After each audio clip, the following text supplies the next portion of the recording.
शूद्र चाहे कितना भी वेदों का ज्ञाता क्यों ना हो, शास्त्रों का ज्ञाता क्यों ना हो, शूद्र कभी पूजनीय नहीं हो सकता।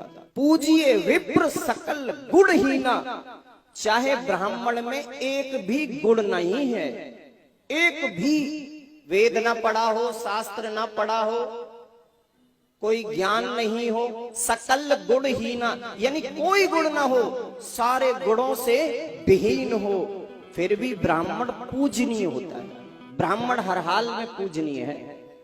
ब्राह्मण होना कोई साधारण बात नहीं होती, ब्राह्मण होना कोई छोटी बात नहीं है। अगर ब्राह्मण के कुल में हम जन्म लेते हैं तो वो कोई साधारण बात नहीं है, क्योंकि ब्राह्मण को इस पृथ्वी पर देवता का रूप बताया है शास्त्रों ने।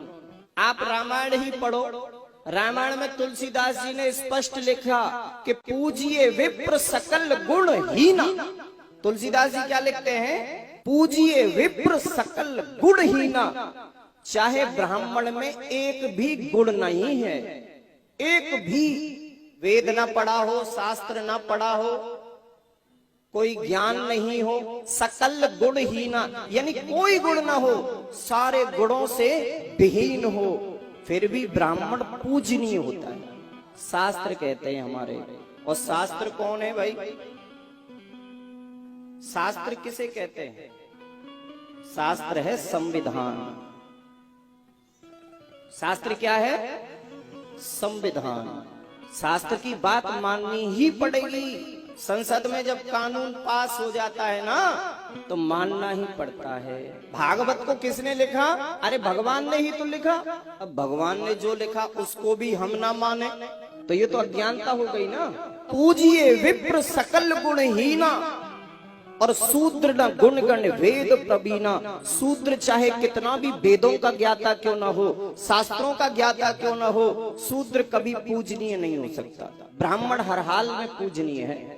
यह वाक्य रामचरितमानस के बाल बोधनी टीका अरण्य कांड के 612 पेज नंबर पर लिखा हुआ है, और खुद ये ब्राह्मण देवता अपने मुख से कह रहे हैं। और जब ब्राह्मण देवता अपने मुख से कहेंगे और भारत की जनता ना माने, ये तो हो नहीं सकता, क्योंकि शास्त्रों की रचना भगवान ने की है।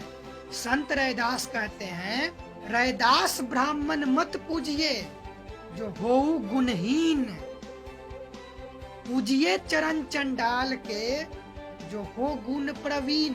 अर्थात आप उस ब्राह्मण को मत पूजिए जिसके पास ज्ञान नहीं है, वह अज्ञानी है, वह अशिक्षित है, उसकी पूजा आप मत कीजिए। यदि कोई चंडाल शिक्षित है, ज्ञानी है, तो वह पूजाने योग्य है। और ब्राह्मण देवता, आप इसी तरीके से जागरूकता फैलाते रहिए, इसी तरीके से। बहुत बहुत धन्यवाद ब्राह्मण देवता।